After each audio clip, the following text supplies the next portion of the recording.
আমাকে এখন প্রায় লোকেরা বলে, বিশেষ করে ওই পক্ষের লোকেরা, যে ভাই একটু সফটলি ডিল করা যায় না, সফটলি কথা বলা যায় না?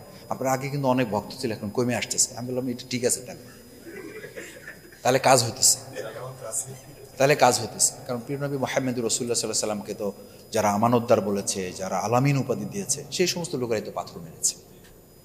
তো এর অর্থ কি এই যে রাসূল সাল্লাল্লাহু আলাইহি সাল্লামকে সফটলি ডিল করা উচিত ছিল? অথচ আল্লাহ তাআলাই বরং উল্টাটা বলেছেন, ওয়াদ্দু লাউ তুদহিনু ফায়ুদহিনু, খবরদার এ সমস্ত লোকদের সাথে তুমি কোনো আপোষ করবে না। তুমি যদি দুর্বল হও তাহলে এরা তোমার উপর আরো চড়াও, এরা ঘাড়ে বসে যাবে। ফায়ুদহিনু, বরং তুমি যে রাস্তায় আছো এই রাস্তায় তুমি মজবুতভাবে সামনের দিকে আগাই যাও, এটা হচ্ছে তোমার কাজ। ফালা তুতিল মুকাজ্জিবিন ওয়াল কাফিরিন ওয়াল মুনাফিকিন ওয়াল জাহিলিন, এক কথা বলে আল্লাহ তাআলা রাসূল সাল্লাল্লাহু আলাইহি সাল্লামকে সমস্ত নেগেটিভ দিকগুলোতে বলেন কোনো কিছুতে তুমি অনুসরণ করবে না। এবং এর প্রেক্ষিতেই কিন্তু সূরা কাফিরুন নাজিল হয়েছিল, তো আপনারা জানেন, সেই প্রসঙ্গে আমি আর যাচ্ছি না। তো তৃতীয় যেটা বললাম যে আমার লিমিটটা যেন ক্রস না হয়, এটা নিয়ে কিন্তু আমাদের কাছে প্রচুর পরামর্শ আছে, আপনারা নিজেরাও বলেন এটা। সেই জায়গাটা আমাদের এখানে আপনারা যারা আছেন এটা একটু নির্ধারণ করতে হবে যে আমরা কোন পর্যন্ত আমার আকর্ষণীয় করা, মানুষকে প্রেজেন্ট করা, এটা যেমন করতে হবে। আবার লোকেরা ঘুমিয়ে যাচ্ছে, লোকেরা উঠে যাচ্ছে, এটা দেখে আমার মনে হইতেছে তাহলে বোধহয় আমার ওয়াজটা কাজ হচ্ছে না। ওদিকে আবার পাশ থেকে স্লিপ দিচ্ছে, আমি দেখি এটা 2-4 জায়গায় যাই তো, স্লিপ দিচ্ছে, হুজুর ওয়াজটা কিন্তু ধরে রাখতে হবে। ওয়াজটা ধরে রাখতে হবে, কি একটা শব্দ বলেন! ওই লোক এখন ওয়াজ করতে গিয়ে সে মনে করতেছে আমি এখন ওয়াজ করবো কি, কোরআন হাদিস বাদ দিয়ে সে সোজা গল্পে ঢুকে গেছে, যে গল্পের সাথে কোনো কোরআন হাদিসের কোনো সম্পর্ক নেই। কারণ তা তো ধরে রাখতে হবে, পরবর্তী ডেট লাগবে, এই ডেটে যাওয়ার সময় গাড়ি ভাড়া লাগবে। আল্লাহ মাফ করুন, এটা সবাই চিন্তা করে সমানভাবে আমি তা বলছি না, এটা কোনো কোনো ক্ষেত্রে পরিবেশও তাকে বাধ্য করে। এই যে স্লিপ দেওয়া হয়, আমি আমার সামনেই দেখেছি যে মাসুদ ভাই আসছে, লোক যেন থাকে, আপনাকে কিন্তু আগে দিছি এই একজন লোকে যেন চলে না যায়, মাসুদ ভাই আসতেছে, লোক কিন্তু ধরে রাখতে হবে। তো ধরে রাখতে হবে, এই ধরে রাখার তো দায়িত্ব ওনার না, যে চলে যাবে সে চলে যাবে, তার নসিবে না, এটা তো ওনার দায়িত্বের মধ্যে পড়ে না। তো সেই জায়গাটা যেন আমরা এই দায়িত্ব নেওয়ার দরকার নেই। কারণ প্রিয় নবী মুহাম্মদ রাসূলুল্লাহ সাল্লাল্লাহু আলাইহি সাল্লাম নিজে তো তার চাচাকে তিনি হেদায়েতের জন্য সিলেক্ট করতে পারেন না। আপনি পারবেন, আমি পারবো, এই সাহস আমার দেখানোর দরকার আছে?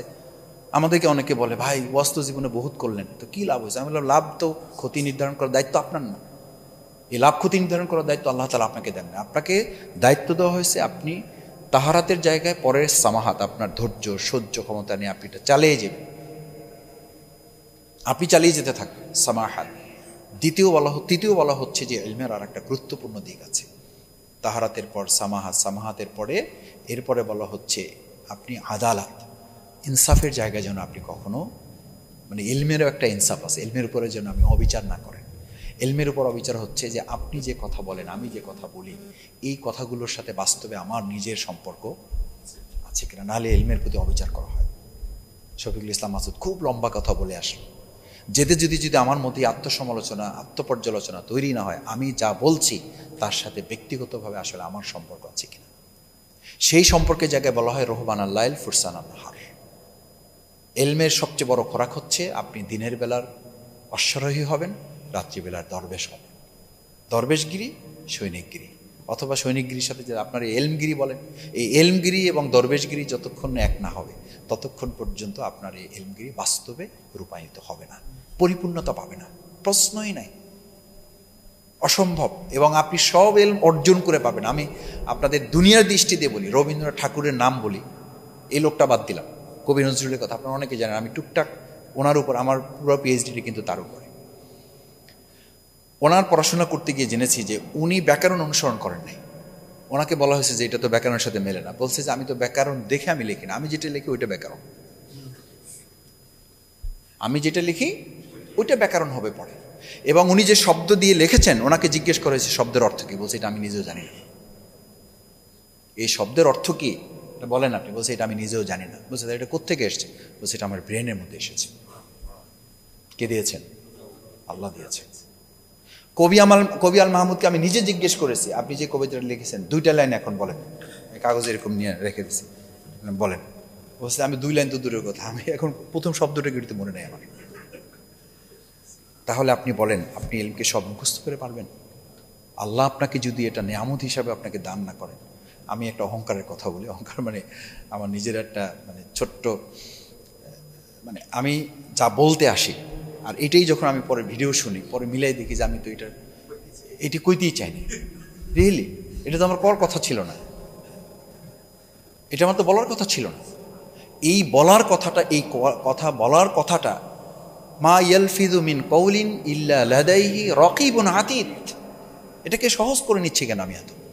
এটা একান্তই আল্লাহ তাআলার অনুদান আপনার জন্য, নেয়ামত আপনার জন্য। আল্লাহ চেয়েছেন তাই আপনি কথাটা বলতে পেরেছেন। আপনি বহু কথা বলার জন্য গিয়েছেন, ওর ধারে কাছে নেই।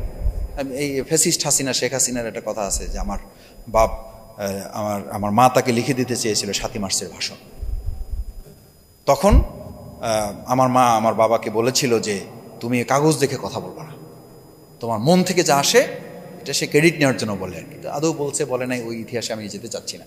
তা আমি বলতে চাচ্ছি যেটা, সেটা হচ্ছে যে আপনি লিখিত বক্তব্য আপনারা কেউই দিয়ে ভালো কিছু করতে পারবেন, এটা বাস্তব না। বাস্তবটা হচ্ছে আল্লাহ তাআলা আপনার জন্য যখন যা অনুমোদন করবেন এবং সামনের জন্য যেটা প্রেজেন্ট করার জন্য আপনাকে ক্ষমতা দিবেন, সেটাকে বলা হয় আদালত। আপনি এলমের সাথে সুবিচার করার অর্থ হলো এলমের সাথে আপনার প্র্যাকটিক্যাল লাইফকে আপনাকে অ্যাডজাস্ট করতে হবে। এবং আমাদের প্রফেসর শহীদ গোলাম আজম রহমুল্লাহ একটা কথা আছে, আপনারা অনেকে জানেন বা বলেন আপনারা অনেক সময়, যে এলম তখন কমতে থাকে যখন কারো আমল কমতে থাকে, এটা অটোমেটিক্যালি কমতে থাকে। সুতরাং এলম বাড়ানোর পদ্ধতি হচ্ছে আমলি জগতে আমি যত বেশি বিচরণ করতে পারবো তত আমার এলমটা বেড়ে যাবে। আমি শেষ কথা বলতে চাই, যেটা আমাদের এই এলমি হালাকার একটা গুরুত্বপূর্ণ 2-3টা দিক, গুরুত্বপূর্ণ না মানে আমার দিক থেকে আমি গুরুত্বপূর্ণ মনে করি, সেটা হচ্ছে আমাদের এই জাতীয় প্রোগ্রামগুলো আমরা অনেক ব্যস্ততার কারণে কন্টিনিউ করতে পারি না। আমি আপনাদের অনুরোধ করবো এটা আপনারা কন্টিনিউ করবেন, এবং এখানকার ক্লাসের একজন ছাত্র হিসাবে আমাকেও আপনারা দাওয়াত দিবেন। আমি থাকতে পারলেও করবেন, না পারলেও করবেন, তবে আমার দায়িত্বের জায়গা থেকে আমি এখানে থাকা প্রয়োজন মনে করব, এবং আমাকে আপনারা সাবজেক্টিভ করবেন। আজকের প্রোগ্রাম আমার মনে হয় যেটা ইন্ট্রোডিউসিং প্রোগ্রাম করছেন, আর পরবর্তী প্রোগ্রামগুলো সাবজেক্টিভ হওয়া উচিত। সাবজেক্ট নির্ধারণ করে ফেলবেন, এটার উপরে সবাই পড়াশোনা করে আসতে হবে, এটার উপরে আয়াত মুখস্থ করে আসা, এটার উপরে হাদিস মুখস্থ করে আসা, এটার উপরে সারা নির্ধারণ করে নিয়ে আসা, এটার উপরে ইসলামিক এখনকার বর্তমান সময় সলিউশনগুলো কি, এগুলো ঠিক করে আসা। সাবজেক্টিভ হওয়া উচিত, এটা অ্যাভারেজ না হলে ভালো। আজকে ইন্ট্রোডিউসিং এনাফ, গুড এনাফ, এটা ঠিক আছে আজকে পর্যন্ত। তাহলে প্রথমটা বললাম এটা কন্টিনিউশন, সেকেন্ড হচ্ছে এটা সাবজেক্টিভ হওয়া দরকার, থার্ড হচ্ছে এটা রিসার্চমূলক যেন, এখান থেকে যে আসবে সে যেন মনে করে যে আজকে না গেলে আমি মিস করতাম। এটা না হলে এখানকার আপনি আগ্রহটা হারিয়ে ফেলবেন, আপনি ফোন দিয়ে মেসেজ দিয়েও নিয়ে আসতে পারবেন না। আর এখানে তো আপনারা মানে আমি আল্লাহ মাফ করুন আপনাদের যে আপনারা এই অহমিকা কেউ ধারণ করেন না। এখানে তো কেউ একদম সাধারণ গোছে মানুষ তো আপনারা আসেন নাই যে একটা সাধারণ বক্তৃতা করে এখান থেকে দিলাম, 4-5 জনে দাঁড়ায় কথা বললো আর এখানে চলে গেল, নাথিং। বরং আমি মনে করি যে এখানে রিসার্চমূলক এমন হওয়া দরকার, এখানকার একটা পেপার প্রেজেন্টেশন থাকা উচিত, এবং সেই পেপারটা আগেভাগেই দিয়ে দেওয়া হবে। ধরেন আজকে প্রোগ্রাম করলেন আপনারা 30 তারিখে, 30 তারিখের পেপারটা 25 তারিখে আপনাদের কাছে হোয়াটসঅ্যাপে চলে যাবে বা মেইলে চলে যাবে। আপনারা ওটাকে ধরে যোগ বিয়োগ করে এখানে নিয়ে এসে আপনারা আবার প্রেজেন্ট করবেন যে ভাই পেপারটা পেয়েছিলাম, আমি এটার আলোকে এই জিনিসগুলো যোগ বিয়োগ করা প্রয়োজন মনে করেছি, ওইটা প্রত্যেকে আবার একটু সমন্বয় করে নিলে হবে। চতুর্থ যেটা আমি আপনাদের পরামর্শ দিতে চাই, আজকের যুগ কিন্তু মানে ওই যে বলে না মানে জেনজি জেনারেশন, তো এই জেনজিও কিন্তু পার হয়ে গেছে, আলফা চলতেছে। এই আলফা জেনারেশনের কাছে এখন আপনি এই শুধু মুখের কথা শোনার দিন প্রায় শেষ হয়ে আসছে। আমি অবশ্যই আশা করি যে এখানে আপনারা নেক্সট আপনাদের প্রেজেন্টেশন আকারে, এবং প্রত্যেকে এটাতে অভ্যস্ত হতে হবে। সামনে এমন দিন আসবে যে এই যে এখন আপনারা এলইডি স্ক্রিন দিচ্ছেন না, এলইডি স্ক্রিনে শুধু বক্তার ছবি দেখাইলে হবে না, আপনি ওহুদের ঘটনা বলবেন, ওহুদের চিত্র দেখাইতে হবে। এই ওহুদের আয়াতের সাথে ওখানকার ওহুদের পাহাড় দেখাইলে লোকেরা থাকবে, নাহলে লোকেরা থাকবে। আপনি সাফা মারার ঘটনা বলবেন, আপনি সাফা মারার চিত্র দেখাইতে হবে। আপনি কাবার কথা বলবেন, কাবার চিত্র দেখাইতে হবে। আপনি তায়েফের ঘটনা রাসূল সাল্লাল্লাহু আলাইহি ওয়াসাল্লামের বলবেন, তায়েফের চিত্র আপনাকে দেখাইতে হবে। এবং এটা বললে হবে না যে ভাই আমি এসবের মধ্যে নাই, আপনি এসবের মধ্যে না থাকলে এই জগৎ থেকে আপনি নাই, কথা পরিষ্কার। কারণ রাসূল করিম সাল্লাল্লাহু আলাইহি ওয়াসাল্লাম তো এই জ্ঞানের জগৎকে প্রতি সেকেন্ডে এটাকে চেঞ্জ করেছেন, সেকেন্ড চেঞ্জ করেছেন, আপডেট করেছেন। এবং আপডেট করার জন্যই তো এই আয়াত নাজিল করে করে করে করে রাসূল সাল্লাল্লাহু আলাইহি সাল্লামকে সর্বোচ্চ আপডেট তাকে রাখা হয়েছে। কোনো অবস্থায় দেখেন, আমাদের কাছে সার্কুলার, আমাদের কাছে মেসেজ আসে নবী মুহাম্মদ রাসূলুল্লাহ সাল্লাল্লাহু আলাইহি সাল্লামের কাছে মাত্র 15 দিন বা 20 দিন, যেটা বলা হয় সূরা দুহা নাজিলের, যে সময়টুকু তার কাছে মেসেজ আসে নাই, বিরতি ছিল, ওই সময়টুকু ছিল তার জীবনের সবচেয়ে আয়েশা সিদ্দিকা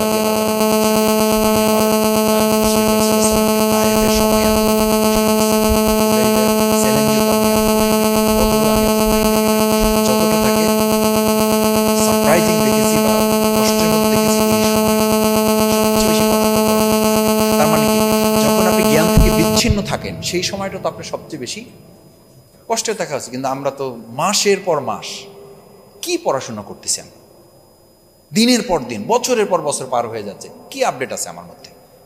ওই যতটুকু আছে ঘষা মাজা করে করে ওটাকে আমরা চালাই নিচ্ছি। সবশেষ যেটা বলছি যে তাহলে মানে আপনাদের মানে এই ট্রেনিংটাও একদিন দেবেন, অনলাইন ভার্সান প্রেজেন্টেশন কিভাবে দেওয়া, এটা একজন দুইজনকে দায়িত্ব দেবেন, বা এই জগতে যারা ভালো পারেন তাদেরকে একদিন ট্রেনার হিসাবে নেবেন, যে ভাই আমরা পেপার প্রেজেন্টেশন দিয়ে, এটা আজকে না লাগুক কালকে লাগবে, বা এখানে আপনারা করেন, এখানেই করেন, এখানেই এই চিত্রগুলো আপনারা নেন, যে আমাদের এইভাবে আমরা আমাদের বক্তব্যগুলো সামনে, আসলে সামনের দিনটা এমন হবে যে এই প্রোগ্রামগুলো মাঠে ময়দানে হওয়ার পরিবর্তে এগুলো হোটেল সোনারগাঁয়ে ঢুকে যাবে, ইন হাউস চলে যাবে, মানুষ এক মাঠে ময়দানে যেতে চাইবে না, কষ্ট করতে চাইবে না। ওনারাই বলবে যে হুজুর আমরা একটা প্রোগ্রাম করবো, বাট আমরা একটা সুন্দর এনভায়রনমেন্ট করে করব, আমরা কষ্ট টষ্ট করতে চাই না। মানুষের কাছে টাকা চলে আসবে, চলে আসছে, এবং এই জগৎ অলরেডি চলে আসছে। একসময় আপনি এলইডি চিন্তা করতে পারছেন, এখন সব জায়গায় আপনি 50টা 60টা 70টা 100টা এলইডি দেওয়া হচ্ছে, মানে যত হর্ন দেওয়া হয় তার চেয়ে বেশি এলইডি দেওয়া হচ্ছে। তো এলইডি দিয়ে আপনার ছবি দেখতে দেখতে মানুষ কতক্ষণ থাকবে? স্বাভাবিকভাবেই এই প্রেজেন্টেশনে আপনাকে চলে যেতে হবে। লাস্ট যেটা বলে শেষ করতে চাই আজকে, একদিনে তো আর আপনাদের কষ্ট বাড়াতে চাই না, সেটা হচ্ছে যে আপনাদের একটা টিম ওয়ার্ক থাকা উচিত। এখানে তো সবাই আছেন, টিম ওয়ার্কটা হচ্ছে যে যাদের দায়িত্ব থাকবে তারা এই সাবজেক্টগুলো ঠিক করবে, তারপরে এটার প্রস্তুতিগুলো ঠিক করবে, এটা কমিউনিকেশন করবে, এবং এটার ব্যাপারে তারা লেগে থাকবে, তাদের কাজই হচ্ছে এটা। অর্থাৎ এটাকে আপনি যদি মানে আহলে সুফা বলেন আর কি, যে আপনার এই মজলিসুল মুফাসসিরিন ঢাকা মহানগরী দক্ষিণের এরা হলো আহলে সুফা, এদের কাজই হলো এটা। এরা এই ব্যাপারে আমাদেরকে খোসাইতেই থাকবে, মাহমুদ ভাই করেন না কেন, মোশাররফ ভাই উঠলেন না কেন, তাহলে আনসারী ভাই কই হইল না তো আমাদের এটা।